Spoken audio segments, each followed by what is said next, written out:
Welcome to this tutorial on how to create Hibernate projects using Eclipse. Hibernate is a popular object relational mapping tool that allows developers to easily interact with databases using object-oriented programming. In this tutorial, we are going to cover the basic steps for setting up a Hibernate project in Eclipse, and we'll provide you with some sample code to help you get started. Step 1. Create a new project. Step 2. Add Hibernate libraries to your project. Step 3. Create a Hibernate configuration file. Step 4. Set up your Hibernate configuration file.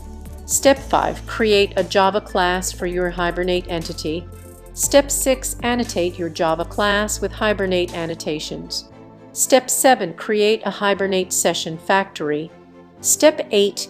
Open a Hibernate session and perform database operations. That's it.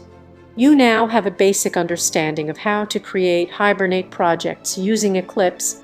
Feel free to experiment with different annotations and database operations to get a better understanding of Hibernate. Thanks for watching and happy coding!